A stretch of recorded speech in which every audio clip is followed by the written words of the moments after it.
News देख रहे हैं आप और मैं हूं आपके साथ आदित्य राजपूत। नवरात्रा जो है वो कल शुरू होने वाले हैं और आज हमारे साथ बात करने के लिए मौजूद हैं एस्ट्रोलॉजर डॉक्टर सरिता। इनसे हम बात करते हैं। मैम, कितने महत्वपूर्ण रहते हैं ये नवरात्रा, पहले आप ये बताइए। देखिए, नवरात्रा जो है वो 9 अप्रैल 2024 को पहला नवरात्रा रहेगा और नवरात्रों का बहुत ही रेलिवेंस है हिंदू धर्म में। और सबसे बड़ी बात ये है कि चैत्र नवरात्रे से ही हमारे नववर्ष की स्टार्ट होता है हमारा नववर्ष। जैसे हम अंग्रेजी कैलेंडर के हिसाब से देखते हैं ना, इंग्लिश कैलेंडर के हिसाब से अगर हम देखते हैं तो जनवरी जो है वो पहला मंथ आता है। बट अगर हम ये जो अपना हमारा जो हिंदू धर्म का जो कैलेंडर रहता है, जो सनातन का, वो जो हमारा अपना कैलेंडर है नववर्ष का, वो जो है उसकी कल प्रतिपदा तिथि है। जिस तरह से अंग्रेजी महीनों के नाम होते हैं, इसी तरह से जो हमारा कैलेंडर बनता है जब नववर्ष का, ये जो हमारा जिसको हमने इस वाले साल का जो है वो नाम होगा। इसी तरह से मतलब जिस तरह से इंग्लिश का चलता है वैसे ही दूसरा भी चलता है। तो कल प्रतिपदा तिथि है और इसी के हिसाब से आप देखते हैं जो हमारा पंचांग है वो चेंज हो जाता है। फिर जो मंथ्स के नाम हैं वो अलग से इसमें लिखे जाते हैं। मतलब ये सारा हम लोग इसी के हिसाब से ही हमारी सारी ज्योतिष की गणना और जितने भी इम्पोर्टेंट त्योहार होते हैं पूरे वर्ष में रहेंगे, और ये सारे के सारे हम अपने पंचांग के हिसाब से देखते हैं। और इसकी जो नया नववर्ष जो है वो कल से स्टार्ट होगा। चैत्र नवरात्रि की प्रतिपदा तिथि का मतलब हो गया फर्स्ट डे है कल, मतलब हमारा कल न्यू ईयर है। अच्छा मैम, मेरे को एक चीज़ बताइए। नवरात्रा हिंदू धर्म में काफ़ी महत्वपूर्ण रहते हैं। 9 नवरात्र होते हैं, लोग फास्ट रखते हैं और पूजा वगैरह करते हैं। किस तरीके से जो है सब कुछ करना चाहिए? देखिए, नवरात्राज में क्या होता है कि माँ जो है, माँ का आगमन होता है पृथ्वी पे, तो हमेशा ही रहती हैं माँ। लेकिन हमारा ये मानना है कि हर घर में इस तरह से साफ़ सफाई की जाती है, ऋतु चेंज होती है। बिल्कुल आप देखें कि इसके बाद से कितना गर्मी शुरू हो जाएगी, जो मतलब ठंडक है वो बिल्कुल ख़त्म हो जाती है और गर्मी शुरू हो जाती है।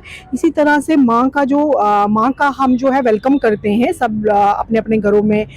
शाखा लगाते हैं, कलश स्थापना करते हैं, इस तरह से मतलब पूरे व्रत रखते हैं। जो लोग व्रत नहीं रख सकते पूरा, तो वो जो है वो मत रखें, लेकिन माँ की जो उपासना है इन 9 दिनों में वो ज़रूर करें। और माँ के अलग अलग रूपों की इसमें उपासना की जाती है।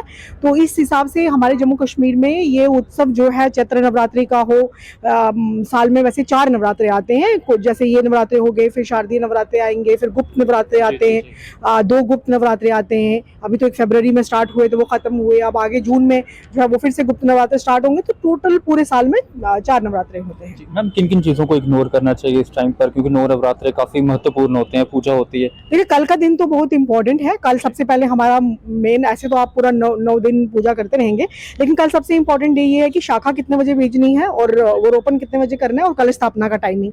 तो सुबह तक 7:30 तक तो पंचक है, उसके बाद से भी एक मुहूर्त है, लेकिन बेस्ट मुहूर्त जो है वो अभिजीत मुहूर्त होता है। तो वो 11:30 से लेकर के 12:30 तक है। तो उस पीरियड में अगर आप शुभ की चौगड़िया और लाभ की और अमृत की चौगड़िया में अगर आप शाखा लगाते हैं, कलश स्थापना करते हैं, तो वो बहुत अच्छा रहेगा। वैसे तो 7:30 बजे के बाद में एक 9:30 के करीब एक मुहूर्त आता है, लेकिन जो सबसे बेस्ट मुहूर्त है वो अभिजीत मुहूर्त है। उस टाइम पे आप शाखा लगाएं, कलश स्थापना करें, माँ की उपासना करें और पूरे 9 दिन तक, और फिर ये सब रिचुअल्स फिर वो अपने अकॉर्डिंगली लोग अपने घरों में करते हैं। आखिरी सवाल रहेगा। देखा जाता है कि जो लोग होते हैं वो कहते हैं कि जोड़ी में नवरात्र रखने चाहिए, जोड़ी में फास्ट रखने चाहिए, ऐसा क्यों? देखिए, जोड़ी नवरात्रे का ये मतलब होता है कि जैसे कुछ लोग पहले 2 रख लेते हैं, फिर लास्ट के 2 रख लेते हैं। तो इसमें कोई ये हमारी सिर्फ बड़ों की बनाई हुई बातें हैं। कुछ लोग जो है जोड़ी में नहीं रखते हैं, कुछ फर्स्ट रखते हैं और कुछ लास्ट रखते हैं और एक मिड रख लेते हैं। तो ऐसे 9 लोगों ने मोस्टली बनाया हुआ है कि हाँ देखो, जब नवरात्रे हमारे 9 दिन का त्योहार होता है ये पूरा, तो इसमें अष्टमी को जरूर पूजा रखनी चाहिए, है ना। अष्टमी को जरूर पूजना चाहिए। कुछ लोग जो है अष्टमी को कंजकें दे करके खाना खा लेते हैं, बट आप कंजक पूजा करते हैं अगर अष्टमी को तो बहुत अच्छी बात है, बट उसके बाद व्रत रखें। फिर जो है एक नवरात्रा और एक अष्टमी का मेन पीछे रीजन ये था कि जोड़ी इसलिए बनी कि आप एक कोई नवरात्रा रख लें और साथ में एक अष्टमी रख लें। तो लोगों ने उसको लास्ट के 2 नवरात्र रख ली और अष्टमी को कंजक दे करके खाना खा लिया। कभी-कभी देखा जाता है कि अष्टमी और नवमी इकट्ठी रखी जाती है। वो बहुत बार तिथियों का जो कुछ 2 तिथियां इकट्ठी आती हैं, उसकी वजह से कुछ ये हो जाती हैं, उसकी वजह से कभी कभी इकट्ठा हो जाता है। अदरवाइज बहुत, अभी इस बार आप देखें हम सभी नवरात्रे जो है प्रतिपदा तिथि जो है वो फर्स्ट कल है, इसलिए मैंने बोला कि आप अगर लेट आवर्स में जो है वो शाखा लगाते हैं या कलश स्थापना करते हैं तो ज़्यादा ठीक रहेगा, क्योंकि प्रतिपदा तिथि कल शाम तक रहेगी, जी। तो इसके बीच में लगा सकते हैं। तो बाकी जोड़ी का यही मतलब है, कहीं फर्स्ट और सेकंड भी जी रखते जी हैं। जी जोड़ी इसलिए बनी थी कि एक नवरात्रा रख लें और एक अष्टमी रख लें। चलिए बहुत शुक्रिया बात करने। तो ये थे हमारे साथ एस्ट्रोलॉजर डॉक्टर सरिता जिनके हमने वजन से आज हमने बात की, और इनका साफ तौर पर ये कहना है कि कल से नवरात्र शुरू हो रहे हैं और ये काफ़ी जो है अच्छे तरीके से मनाने चाहिए और काफ़ी चीज़ों को जो है इग्नोर भी करना चाहिए। जिस तरह से इन्होंने टाइमिंग भी बताई कि नवरात्र की टाइमिंग जो है वो क्या रहने वाली है और कौन सा मुहूर्त जो है आप लोग आपके लिए साग लगाने के लिए जो है वो ठीक रहेगा। आप लोग अपनी राय ज़रूर रखिएगा, क्योंकि कल से माता रानी के 9 नवरात्रे जो है वो शुरू होने वाले हैं और किस तरीके से आप नवरात्र जो है वो मनाएंगे आप हमारे कमेंट सेक्शन में कमेंट करके जरूर बताइएगा। तब तक बने रहिए आप द न्यूज़ नाउ के साथ।